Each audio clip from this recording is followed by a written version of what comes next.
at 22, 23 years old. The NHL now, those teams are making decisions on a more seasoned athlete, an older athlete. They have a better idea what it is. They're more, then they're willing to be, they're more, prone to pick them up as a free agent versus drafting them as an 18-year-old. I'm not quite sure what to do with them when they're 19 and maybe having to make a decision at that time frame. So, more and more teams are being much more active in our league. Chicago's an excellent example. Last year in their draft, I think they took, I can't remember their total number of picks, but it was something more than half came out of our league. So we're doing something right. Chicago is also a team that has taken a chance on a Phantom alumni, and that is Brandon Saad. And we've also seen, just last night, the Penguins played Tampa Bay, Andre Schuster, another Phantoms alumni. Right. With Youngstown this past season, or the past draft, I guess I should say, we saw Max Letnov, J.J. Pikinich drafted last June. This year, Kyle Connor is picking up on just where he was last season with his incredible stats and piling them on. What's the key to their success at this level? Because it's not easy to live up to potential. These guys, we've seen so many people. You hate to use the word duds or bust in any way ever, but it's hard to live up to potential. But so far, these guys are meeting those expectations. What's the key to that kind of success at that age? Well, first off, I think you've got to be able to want to develop as a player. So nothing happens. You can have the best coaching in the world. If you're a player and you're happy where you're at, you'll play to the level that you think you're happy to be at. So I think it's number one, the players got to want to do it. Number two, you got to be in a league that is truly committed to developing players. I mean, that's what junior hockey is. You are developing players to go somewhere else. Not that the end goal is not for that to be the pinnacle of someone's career. It's to get them in a place, move them along. So I think we take a lot of pride in the fact that we are developing players. The coaching staff here, Anthony Noreen and coaches before him, were committed to developing those players to put them into the next level, which was college hockey, and then in those players' case, the NHL. Now, some might think that a former player signing on as an owner is just a figurehead move, but I have been so impressed, I got to say, with how you've handled this role in the process. There's some nights that, for listeners, I'm the PA announcer for the team, and I look across the rink and I see you walking up and down the aisles, giving sticks away, meeting the fans, checking on what your employees do throughout the game. This is a full-time job for you and your wife, Afka, isn't it? Oh, definitely. Yeah. We're here every single day. And that to me is the fun part. I love, it's, believe me, if I could still play, I'd be still playing. Let's just get that straight, number one. But, father time catches up to you, and sooner or later your body gives out where your brain keeps going. So I love the challenge of meeting people. I love the challenge of making something better than it has been, whether it be on the ice or off the ice or part of our game operations or meeting season ticket holders, meeting groups, all that kind of stuff, and just exposing hockey to a broader audience of people out there. That to me is fun, and that to me is really where my competitive energy now flows into. You can't knock anybody down and stand over them. It just doesn't. Off the ice, it doesn't go very well when you do that. So you're saying there's not a chance of you, Grant Jennings, Jay Caulfield, even Eddie Johnson and net for some intermission or entertainment or something like that this weekend? There's not enough time on the clock to have us go out there and entertain people during intermission. It would be a much slower game than what they're going to watch, that's for sure. You spent 1 year with the Mighty Ducks of Anaheim, and you were the team's first captain. I'm curious to know whether or not you've applied any of that experience into growing a brand in a new market as opposed to growing the game in the team in Youngstown, Ohio. Absolutely. It was, I was sad to leave Pittsburgh. It was just time. It just kind of happened.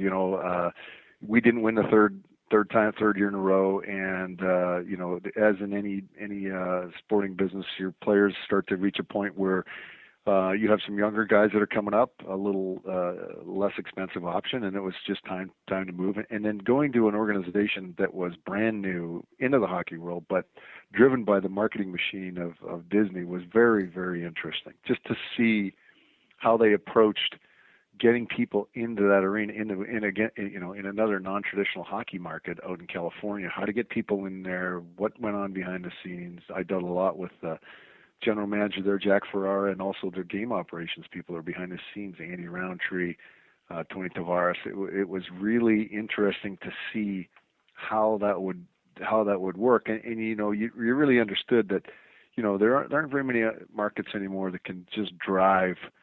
The hockey can be the game. You have to make it entertaining for the fans. There has to be something in there that attracts them to come to your building, and after that, my opinion is you'll develop them into hockey fans, and I think that's important to keep in mind.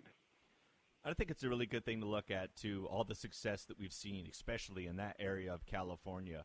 People want to kind of dwell on the perceived failures of Florida or even Arizona with the struggles that they've had. But so much of those issues have been off the ice, too. But we don't spend enough time, I think, celebrating what is really going down there in California.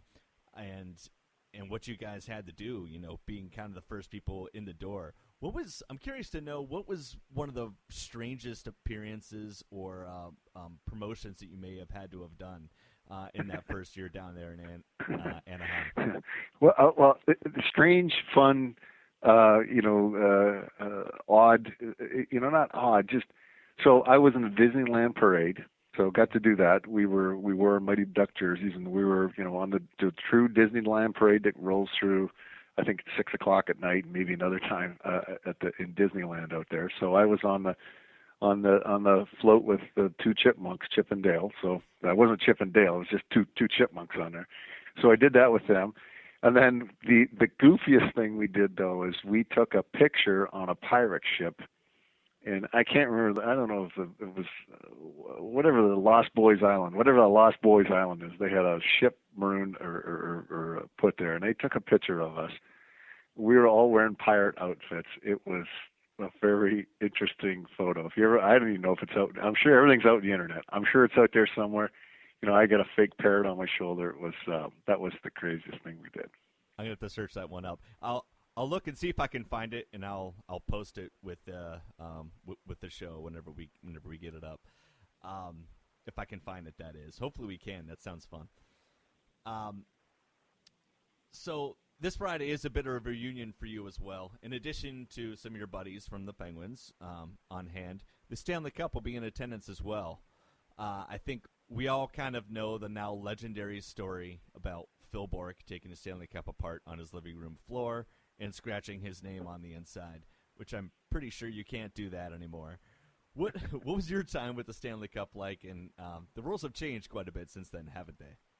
Oh yeah, I mean, when we first won the Stanley Cup the first year, what the passing around of the Stanley Cup truly went from, okay, so I got it I think I had it for 3 days the first time. It was either 2 or 3 days. Said, here, Troy, you take it and bring it over to, I can't even remember whose place I was taking over to after that, but there were very few guys that were still in town after we won, had the parties. A lot of guys had places they had summer homes and stuff. There was only like 5 of us or something in Pittsburgh. So, I got the cup and I took it across my neighbor's yard to show my neighbor across the street. And 4 hours later, I walked back into my house. It just, those are the days before cell phones. So people are calling people who drive by who all of a sudden it's just swarmed on my front yard, and then eventually I got back into my house, and it was fun, but then after a while, you do your thing, ate cereal out of it and had some fun with friends and had some a party or two, and then after a while it's kind of like, I kind of did what I need to do with this thing. I really don't want to be responsible for this because it's a little onerous to have this, the Stanley Cup around all the time. So I took it over to, I can't remember whose place. Might have been Randy Hillier's place. Half a day early, say, "Here, it's yours. Have fun with it." It's a miracle that thing is still in one piece, considering how long it went pretty much unsupervised. And now the Hockey Hall of Fame kind of has a little bit more regulations to it. But from 1940, I mean, the thing's been stolen. It's been kidnapped. Yeah. It's been left in people's driveways. It's been in the bottom of Mario's pool. It is pretty miraculous that it ends up in Youngstown, Ohio on Friday night. It's ended up, it's a good thing that doesn't talk, because it has been to a lot of different places. But it's fun. I mean, that's what that's the fun part about that trophy, is that it's so it gets confused sometimes. It's revered by the players, definitely is. It really is revered. Is it treated like like the world's finest diamond? No. Yep. It's treated like you would expect hockey players to treat something that they like. They shine it up, they scratch it, they bump it, they kiss it, they do everything you would do with a really good friend. And I think that's the way that I view the Stanley Cup. I think that's the best way I've heard that put. I like that a lot.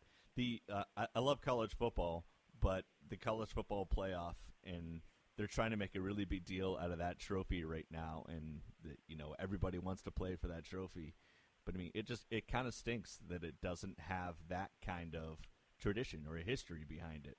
And that's something that I think as hockey fans, I mean, not just the Stanley Cup, every one of our trophies in hockey is kind of cool because it has that nice history. I agree.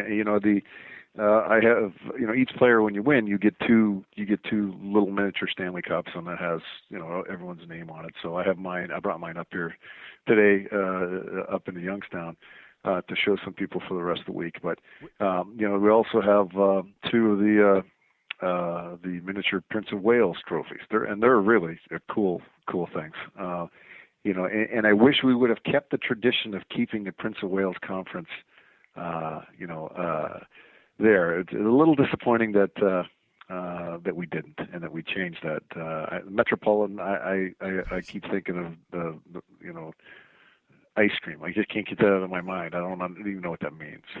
It drives me nuts because the NHL had such an opportunity 2 years ago to get this right and go back to the Patrick and Clarence and Wales and the Norris division and Adams and everything. And we end up with the Metropolitan Division, which doesn't mean anything at all. But no, it's too quite honestly, it's too bad they wouldn't have picked some guys that maybe are more recent players. The Lemieux division. How awesome would that have been playing?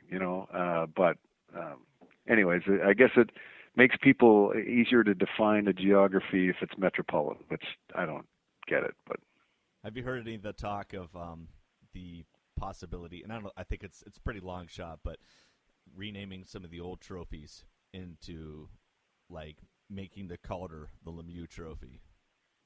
I would like to. I mean, but here's the thing, right? I mean, should you do that to take away the heritage from the people that came before, that really set the foundation for everything? I would like to see us, and whenever we're going to completely scrap these names, come up with more modern era, but I still am more of a traditionalist that way. Lester Patrick and a lot of folks paved a lot of things for us that we very, very much take for granted now.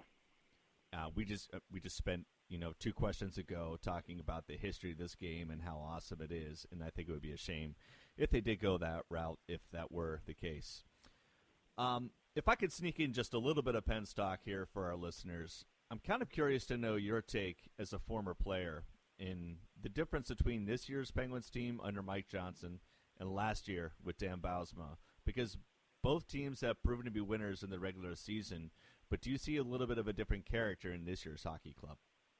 Definitely, yeah. I do see a different character, and I think, a lot of it has to do with Mike and his approach to the game. Well, a lot of it has to do with Rick Tocchet, just by the style, the type of individual Rick was and the way he played. Unfortunately, the biggest similarity is you just can't seem to keep everybody healthy, and strange injuries and illnesses and things like that. But I do see more of a determined way about the team this year. It seems they're getting scoring from a bunch of different places, which is you got to have that. You have to have that in the playoffs. You can't. Your scorers have always got to score. That's just the way that comes with you. Your goalies have always got to play well, and you've got to get your non-traditional scorers scoring goals, and you got to have your guys that aren't typically good defenders play better defensively. That's kind of what has to happen. And I think the makeup of the team once I get